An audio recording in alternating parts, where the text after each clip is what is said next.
of the morning. We go on with application of powder diffraction that we are seeing those days, and it is my pleasure to introduce Gilberto Artioli. He's a full professor at the University of Padova, and he's a mineralogist, and I think he got this big issue of importing his broad knowledge of mineralogy into various other aspects of science and applying also those, in this case, to cultural heritage. Gilberto? Well, yeah, thank you very much. Thank you for inviting me. I think we are up to something different. And cultural heritage is a difficult field because it's not a field. I mean, it's an area in between two communities that sometimes do not communicate. And if they communicate, sometimes they don't understand each other. So we have trouble. On one side, we have like the humanist side, like it can be archaeologist, can be a conservator, museum curator, this kind of stuff, managerial institution of cultural heritage. And on the other side, there is the whole area of science. And I just put, you know, some of the most common one.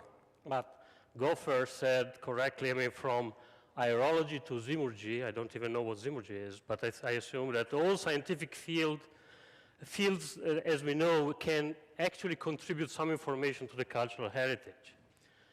And somehow there is no real discrimination, but traditionally what is called now archaeometry is divided into two parts. One is directly connected to archaeology, and usually archaeologists have some questions which are fairly precise, like what kind of materials, what kind of processes are we looking at, the dating. The dating is a kind of obsession for archaeologists. I mean, this is a background obsession. And if they are somehow refined, they go into diffusion, exchange of goods in the past, so into the time-space frame of the materials. Whereas conservation personnel is more interested in the present status of the materials and diagnosis, authentication, preservation, this kind of stuff. And sometimes they don't know that scientifically they use the same technique and methods, I mean, to get information out of the material, and there is very little communication and interpretation of the data, and this is unfortunate. Now, I always show this one because I like Gary Larson, and it can be interpreted in different ways. Usually, I interpret it in the way that you have this, humanist making a stupid question and getting a stupid answer. And this, unfortunately, is the common rule. I mean, very, very often, the questions that are derived from the humanistic side are not correct. Very often, they give you the wrong material out of context, or even, just plainly wrong questions. And one of the problems that the scientists do is stick it on the nearest machine. So if you give it to a mineralogist, it sticks on the diffractometer. If you are giving it to a physicist, it sticks into the electron microscope very often. And if you give it to the chemist, it puts it into the FTER usually, or a couple of other instruments, without, not regarding the original questions, which is completely wrong. So you got data that sometimes and very often are meaningless to the original questions, especially if the question is wrong. So I think that the correct thing is that actually, and the very nice thing is that when you supply data which are actually completely, puzzling the humanistic side, or even if you are able to convince them, that's even better. But this is the hardest part. I mean, to show data which are usually very, very hard to understand scientifically and make the humanistic side to understand fully the significance of the data, this is the hardest part of all. So if you get to the point where you understand that the question is wrong, you get the correct questions and the correct answer, and you're able to show that this is okay to the humanist side, that you have your job done. Now, if you're analyzing very well-known materials like this, I think there is no problem in having the humanistic side or even the general public to understand what the questions and the answers are. And if you are able to, if you're working in an area like paintings where you can actually show directly the results, like this is a painting from Van Gogh, and this is our common friend Cohen Janssen putting that on a beam from X-ray fluorescence and X-ray diffraction, getting point by point all the data, treating all the data, and showing that beyond the grass, there was a human figure that was, completely covered by Van Gogh. They're both Van Gogh paintings, and this has not been, degrassed. You didn't cut the grass to get the figure out. And now all the art historians are trying to figure out who this woman was in relationship to Van Gogh. But this is a clear example where you can show the results very quickly. This is very nice science, a state-of-the-art synchrotron radiation, and you can show directly the results to the archaeologists, in this case, the art historians. Now, somehow, if you get a pile of rubber like this castle in Friuli, it's a little bit more difficult, to understand what the questions are, what the techniques that you have to use, and what the answers, that you have to supply. Now, let's go over this example just to make the point clear. This is actually one of the things that we did. It involves powder diffraction. This is a castle in Friuli. It was active, we know from documentation, between 1150 and 1230, something like that, 78 years of activity of the castle. It was a clandestine mint. So it's very interesting that in the castle you actually find, pieces of copper and fake coins from all over Europe, from Byzantium to Iberia. The question that was posed to us was actually during the restoration, and they wanted to understand whether this specific piece of wall was coeval with this part of the building or this part of the building, which is not a trivial question. We are talking about like 20, 30 years difference, and so dating is out of questions. There is no dating techniques for mortars or stones or whatever that are as accurate as 20 years' time.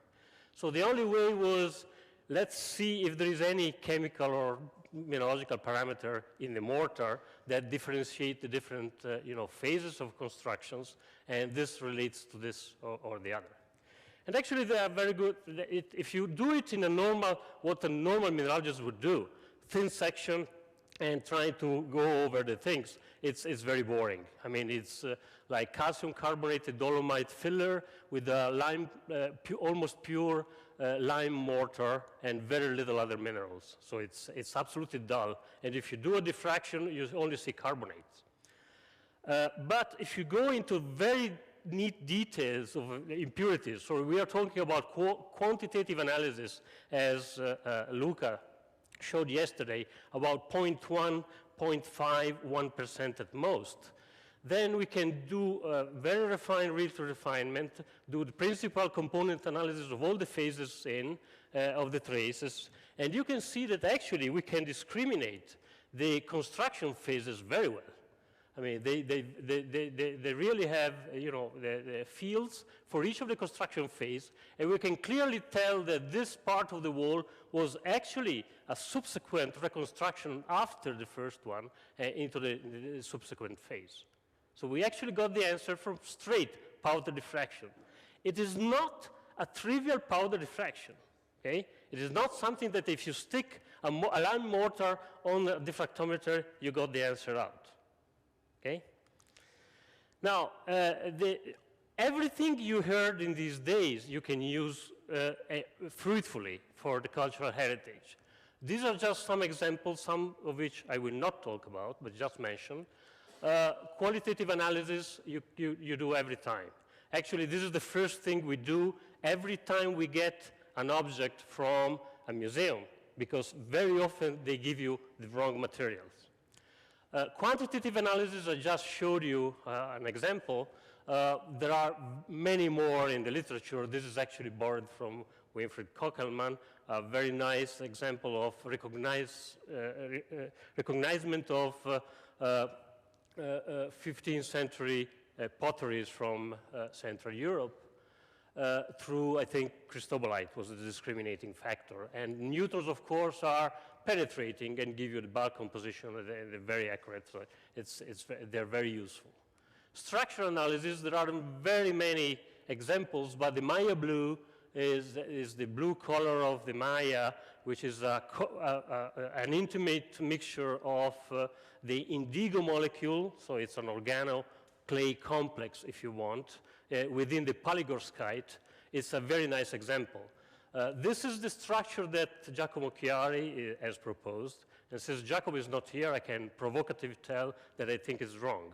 I think that most of the indigo molecule is actually filling the channels on the surface and the grooves on the surface, and there is no actual dynamics of the molecule within the channels. If you look at the palygorskite, it has very long and narrow chains. If you fill it with a couple of indigo molecules making hydrogen bonds, it cannot dynamically fill all the channels. So I think the structure is wrong, and the problem is still to solve. Nobody knows how much indigo is actually absorbed on the palygorskite, especially because palygorskite has two polymorphs, one monoclinic and one orthorhombic. I think the molecule can only enter the orthorhombic one because it's more distorted, not the monoclinic one. So there is a lot of structural work to do if anybody wants to enter the game of the Maya blue. Texture analysis, it's usually used, and I will show an example of this, for the production and use of metals. And thanks to Bob, they introduced the metal structures and textures very nicely, so that we will go over this example a little bit more in detail. Peak broadening, I mean, has been used very nicely by Tamash and the French group at Grenoble to look at the Egyptian cosmetics to prove that not only some of the phases that they found within the balsamary of the Egyptians were artificially produced and not ground from natural materials, from the chemical point of view, and also from the textural point of view. Because some of the materials, I mean, they clearly have grain size distribution and strain that is not compatible with grinding of natural materials, but only with chemical precipitation. Am I correct with this? Good. So I will not talk in this anymore, but I wanted to show that any of the things that you have learned in these days can be really fruitfully applied to cultural heritage materials. How it is done? Any kind of geometry that you've learned can be used. Micro diffraction is very popular these days because of synchrotrons, but also for portable instruments. There are a number of articles showing how you can get thin sections or microsamples. Sampling is a real problem for museum objects. I mean, we cannot just go to a Mona Lisa and say, I want a piece, right? And then you try to identify, do quantitative analysis, do all sorts of things that we have seen.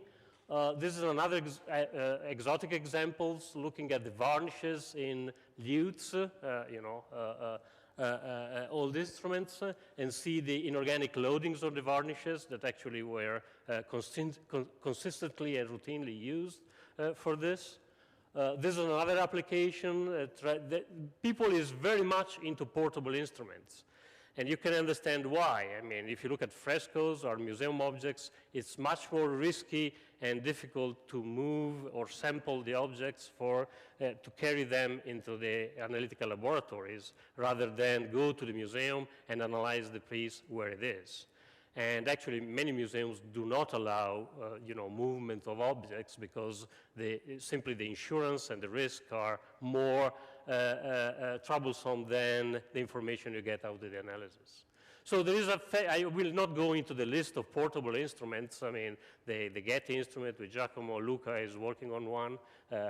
Several commercial companies are offering, combined XRF and XRD instruments to look at the stuff. I just warn the use of this. For XRD can be all right because there is no real trouble in identification of the phases. Quantification with this instrument is more difficult. But with XRF, it's a tragedy.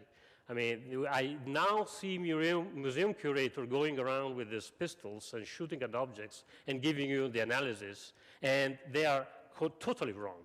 I mean, just totally wrong, because the surface geometry, the surface alteration, I mean, they influence the analysis 200%, and they don't know why and how to use it, and this is tragedy. We will rapidly have a number of data entering the literature, and it will be very, very difficult to get them out, and this is a general warning. This is a nice example where you also do in situ corrosion studies, try to understand the development of the phases and together with some other kind of measurements. So you can do fluorescence or infrared or Raman, and in this case electrochemical potential to see the development. The chlorine is the culprit of most of the corrosion of the metals, especially bronze and copper. And whenever you find cuprite and malachite, the interface to the copper is there is actually a very fine layer, almost very hard to find, of nantochite and of chlorides. So the understanding of the diffusion and role of chlorides in the corrosion is fundamental. Now, we do have a number of tools that we can use. You know perfectly how crystallography and diffraction can be used to obtain all this kind of information.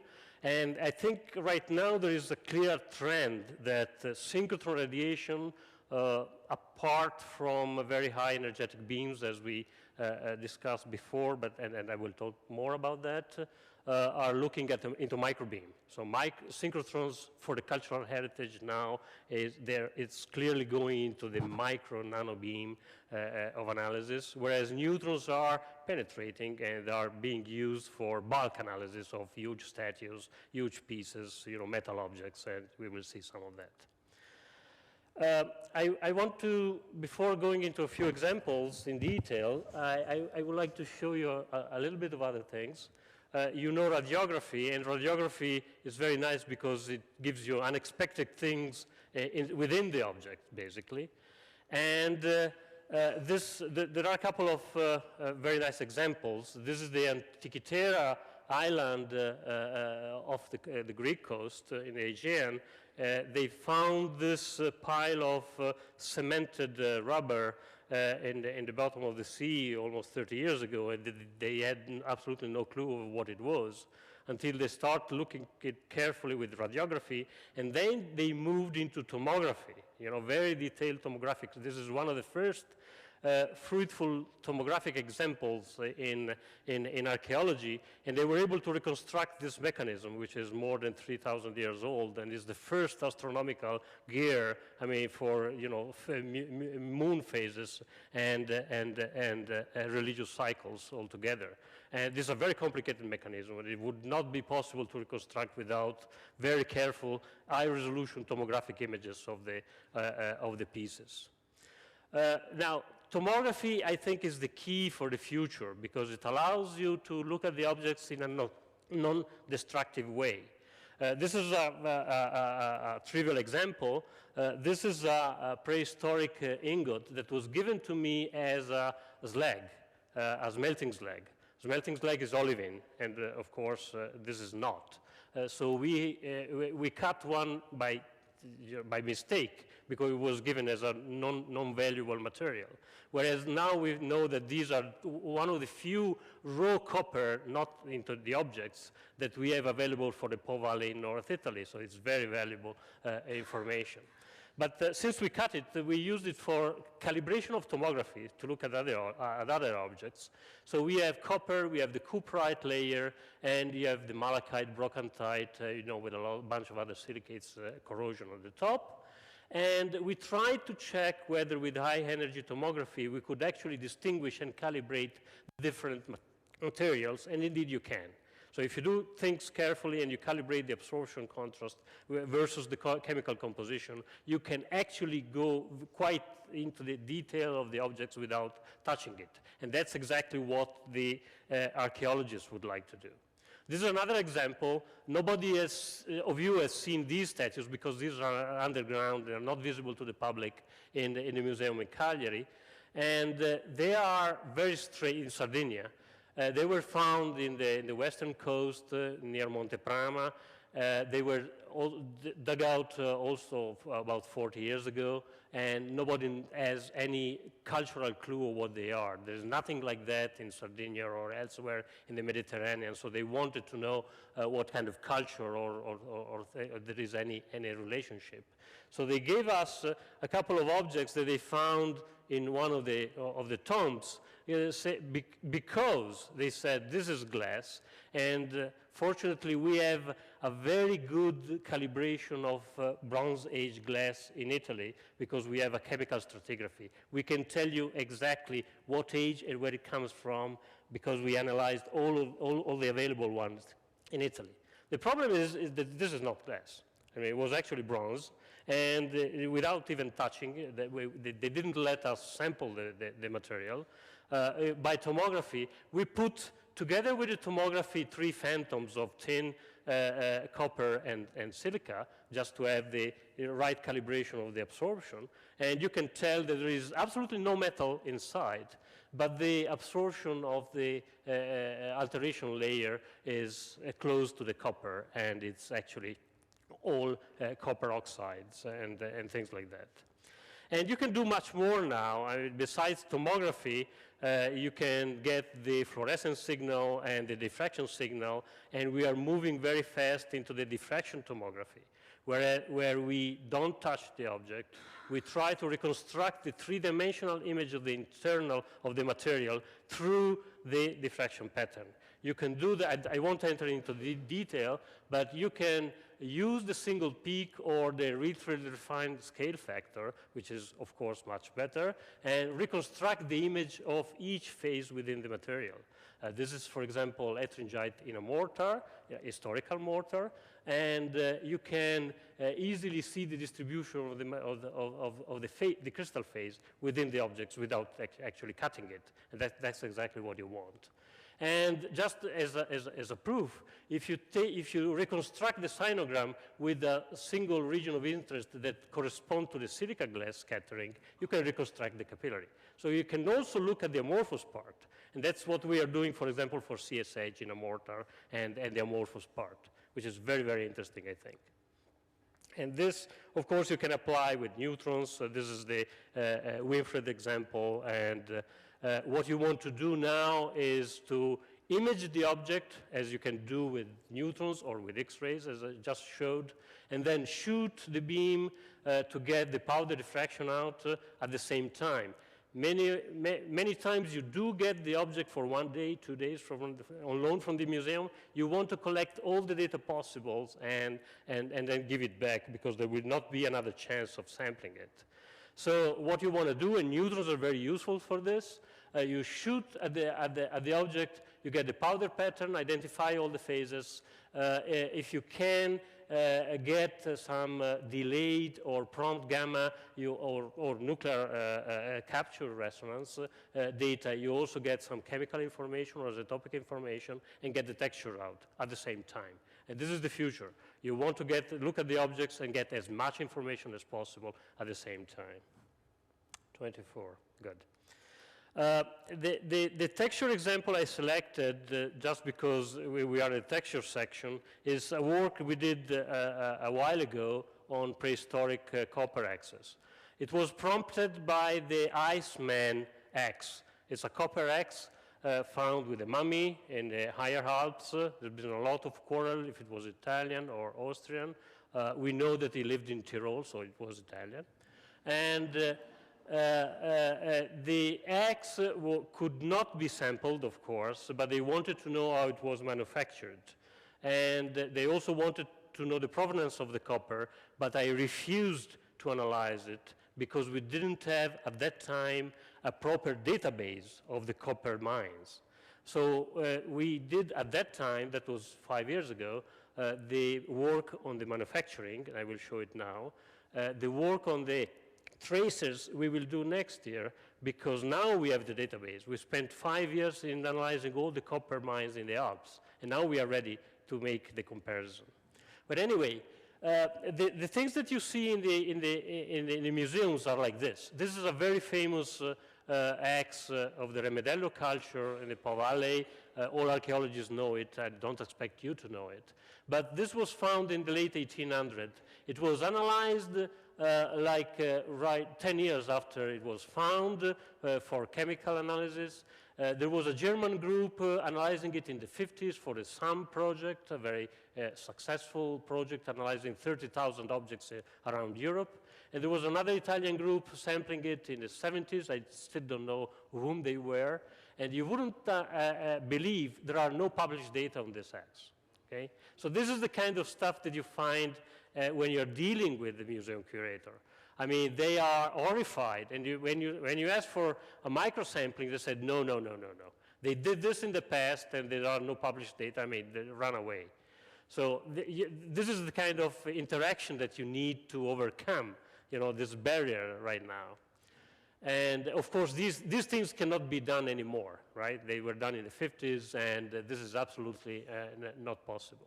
Fortunately, I mean, we do have this texture analysis tool, and with neutrons and high-energy X-rays, you can look at the objects and check the orientation with the pole figures, so I don't need to explain that. Bob did this very carefully. And you can use then the neutron texture analysis to look as a metallographic tool to check the manufacturing of the object. Now, I won't go into the details of exactly what they are, but this is the 100 cube texture recrystallization, and it only happens if the object was actually hammered a little bit, so you are developing slip folds, and the recrystallization is oriented. Okay? And many more of these are the inverse pole figures, and these are direct pole figures, and these are very well interpreted now. In many of the axes, you can see the difference between the different kind of fiber texture that they appear here, here, and here within the body, and the amount of recrystallization due to the thermal annealing, this is a piece of copper like 12 centimeters. Of course, if you put into the thermal conduction is very high, and I expect that the temperature was not much difference in this point to this point. So the amount of thermal recrystallization is actually due to the amount of work that was previously done in hammering the blade. The more hammering, I mean more thermal recrystallization, less hammering, more fiber work, so the hammer is left. And this is a constant that we found in all the axes that we analyzed. If you plot the intensity of the 100 as a signal of recrystallization, and this is the average broadening of the peak, of course, mechanical work means smaller and smaller grains, and recrystallization means larger grains of recrystallization. And in all the cases where we analyze the body and the blade, you always see a decrease in the D value and an increase in the recrystallization. And these are the kind of textures that you find. We analyze about 20 axes, and we find the number of fiber texture and the very clear 100 cube texture on the 110. Yeah, I won't go into the details of each one, but there are a couple of which are very, very strange. Like this one is almost a single crystal. And if you looked at the mean random distribution of the examples that Bob or Berlocher did before, you have numbers between, let's say, 1, 4, 5. You are trying to texture the material, and you get to 5, 6. And it's very, very hard to get to 21. So I talked to a couple of metallurgists, and the only way you can have a texture like this is to cast the object into a bivalve mount and let it cool very slowly. So it almost grows as a single crystal out of the dendritic texture, original dendritic texture. That's how the objects are done. So you can interpret this very well. I mean, and the texture works very well. There are means of course, interpreting the tools. This is, even to the very high pole density, you can interpret this correctly. So the earthy one is the only one that was found with the handle, so it's the only one that we have perfect datation of 3200 before Christ. And the texture clearly is none. There is no texture within the blade, within the body, and it was cast and not hammered at all. Things that archaeologists have found it very hard to accept, but I think there is absolutely no question about that. And you can see that very clearly also by high energy scanning. You can see that in the body you have very few large grains. In the blade you do have a fine, almost untextured material, and this is due to use. Okay, recrystallization because of use. I mean, with an axe like that, even if it's soft metal because it's cast, I mean, you can cut down, and we did it, a tree of 30 centimeters in 15 minutes. So there is no trouble also in crushing a head or anything like that. How much time do I have? 10 minutes. Wow. I selected a few examples which I think are very interesting also, I mean, in showing you more or less the applications of crystallography. I think I will skip this one. It's a very nice one, but I'll skip it. I'll do this one because it's referred to Palermo, so in honor of Sicily. A friend of mine is looking at the stones which have been used for carving all these Baroque altars that you find around the churches in Palermo. This is the Chiesa Immacolata Concezione del Capo. I strongly advise you to go and check it out if you can. He quickly realized that, of course, the blue ones is not any kind of known stone around here, and he was wondering. So before analyzing it, it was not easy to get the samples, we looked at the literature, and we stumbled into this, Italianish rise of Goethe, where I think I better translate this because I don't know German and most of you don't. He clearly states that around Palermo, they have another for a material which they produce in the lime kilns around Palermo, lime kilns where they would burn, limestones to make the calcium oxide, and to produce of the fire of their kilns. In these, after each burning, they find a sort of glassy flux which in color varies from the lightest to the darkest and even the blackest blue. He was very keen. I mean, he had a geological eye, and he had a collection, and it is now in Weimar, and he really cared about the processes. So we started looking carefully in this. We went around the hills in Palermo where the old kilns are. There are a few still existing, enclosed in parking lots and houses and this kind of stuff.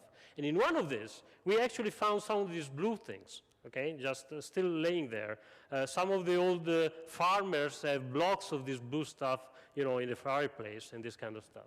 And if you look at that, they're very beautiful. You see beautiful wollastonite crystal growing from the limestone into the silica glass, and some of them, the color varies a lot from light blue to dark blue and this kind of stuff. So we analyzed a bunch of the one we found in the field, in the lime kilns, and a few of them from the churches, especially 2 churches in Palermo. And of course, there are differences because they are very heterogeneous material. But I want to point out 2 things.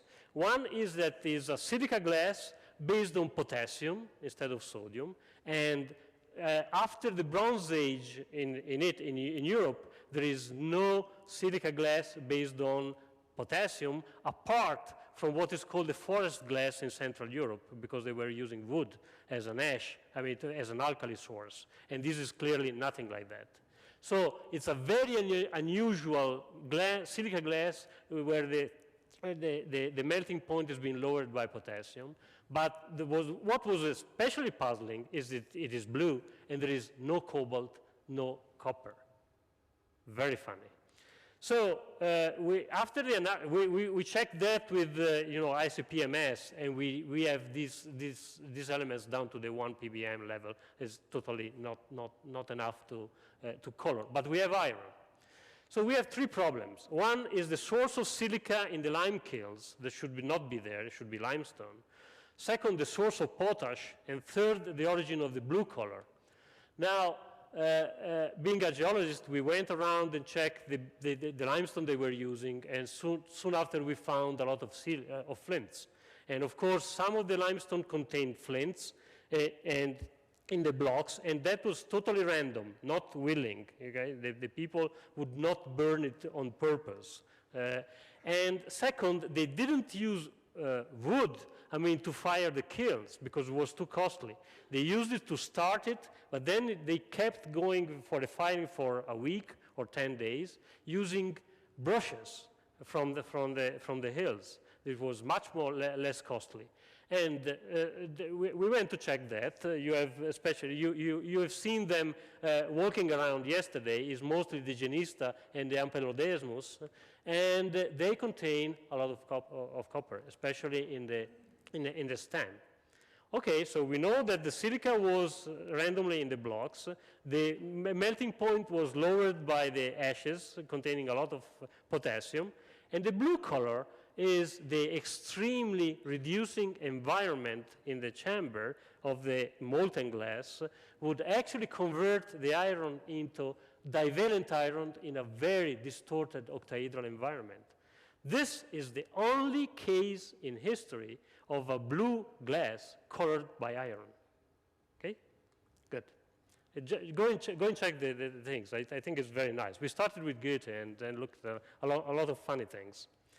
This is another example that stumbled on me recently.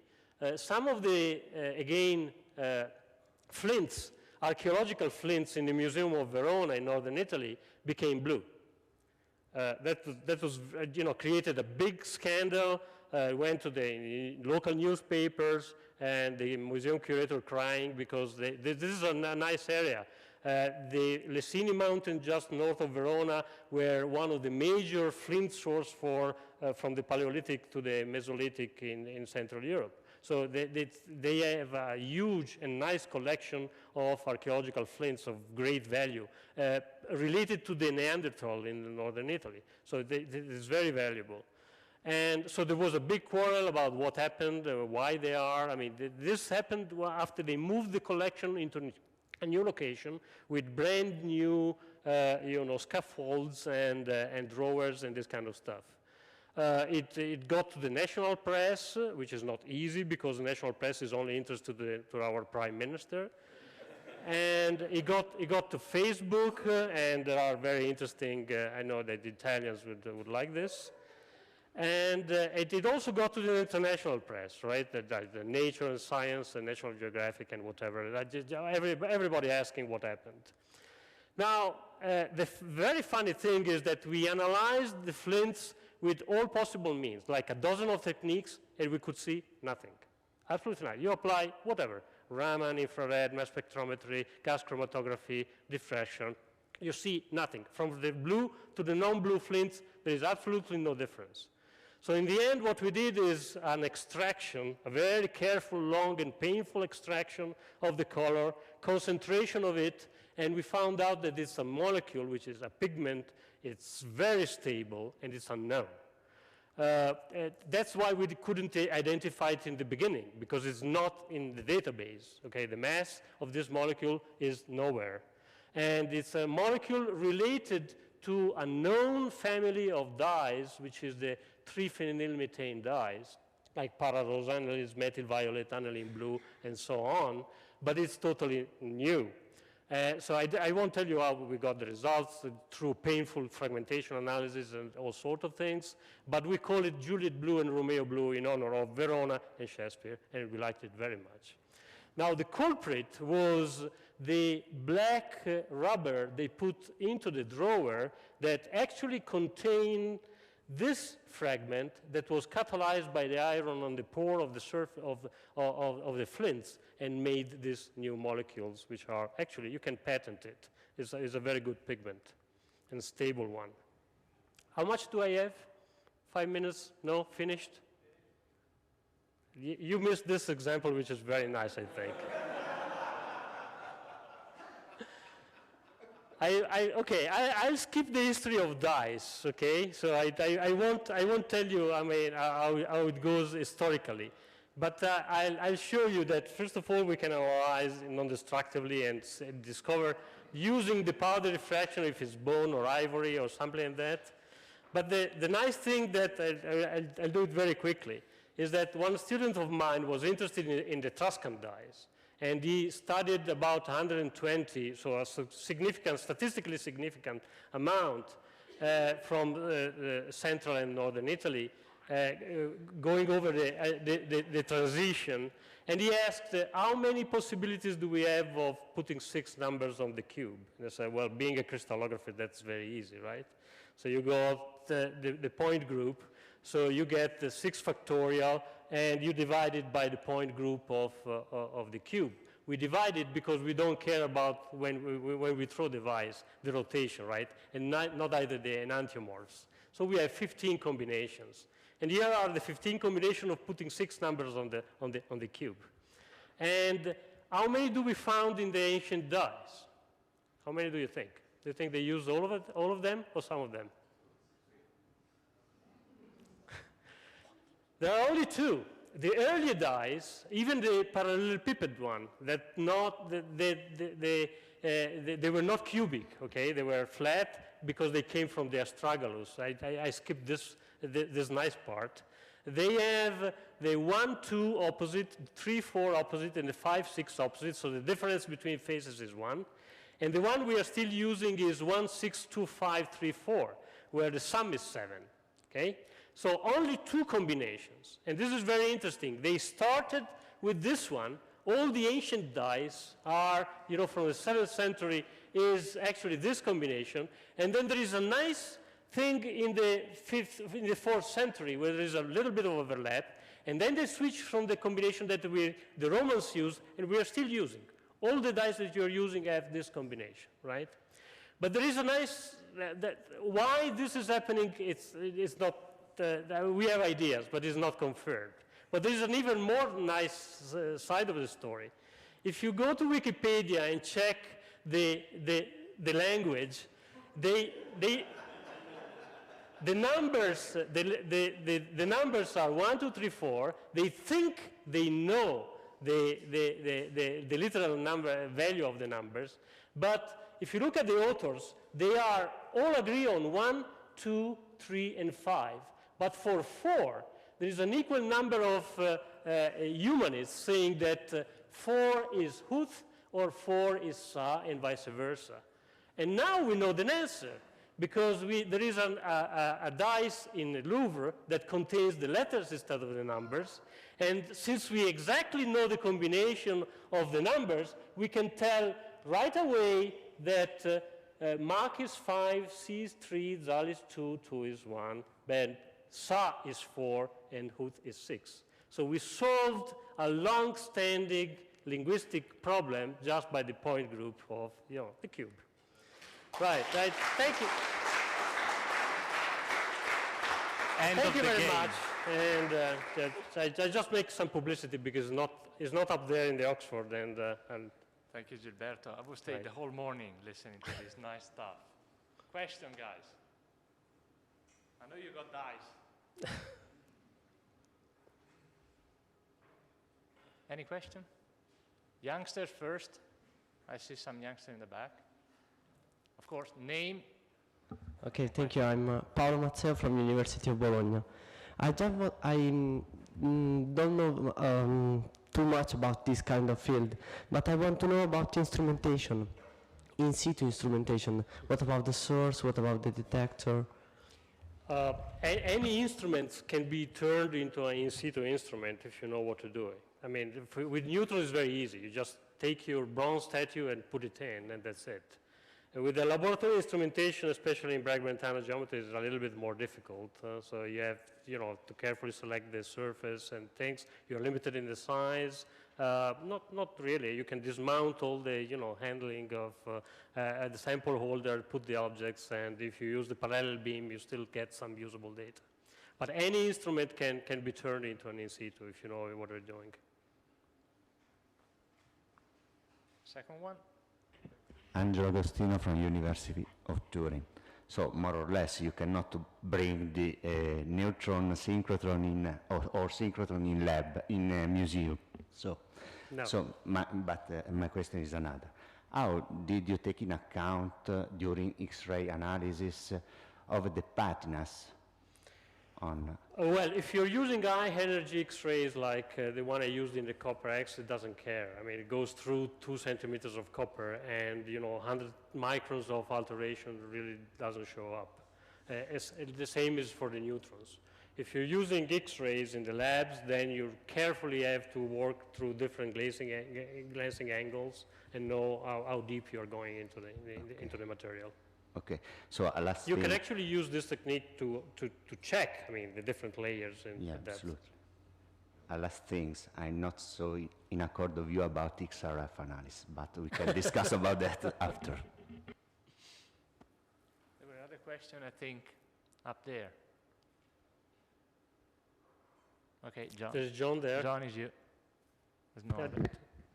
So earlier in the week, we heard about radiation damage at the synchrotron. If we were to put the Mona Lisa in the beam, we would be very scared to make a kind of track marks on it. Were there kind of some studies about this or how to avoid this? You have to worry a lot. I mean, not only with X-rays, but also with neutrons and lasers and everything.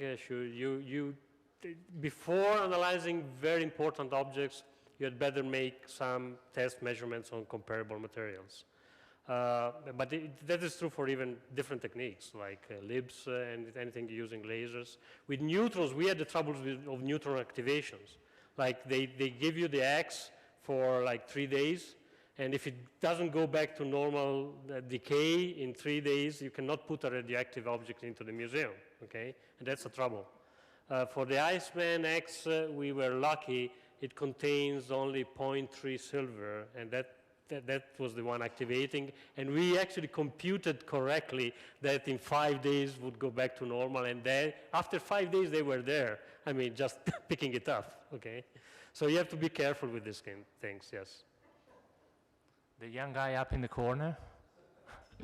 This is Bob Vondriel. Actually, it's even worse if the object is gold. Yeah. Because the activation happens fairly quickly, and it lasts a really long time. Yes. So the people who give you the gold object, you can't give it back. Yeah. Well, actually, that's one of the reasons we switched from thermal neutrons to the time of flight. Because to carry out the measurement on the X, we started with the ILL machine with the one-dimensional detector, and it took 6 hours of flux, okay? So I irradiate for 6 hours. Whereas we were covering the whole orientation space with the large detectors at JAM in 2 orientation in 20 minutes. So you irradiate the object much less with time of flight. Yeah, we got time for another 1 or 2 questions. Lucia? Lucia Maini from University of Bologna. Just, have you ever tried the other way around? You usually check on old object. Have you tried to, or not you actually, but somebody like experimental archaeologists reconstruct maybe an axis with how they expect they have been made, and you check the texture if it matches with the old sample? Yes. There is a group in Florence, Marco Zoppi, Enciano, and other people that are collaborating very well with the ISIS machine. They are doing a series of experimentation by changing the composition and the amount of working. And that's exactly what we use to calibrate the amount of random distribution.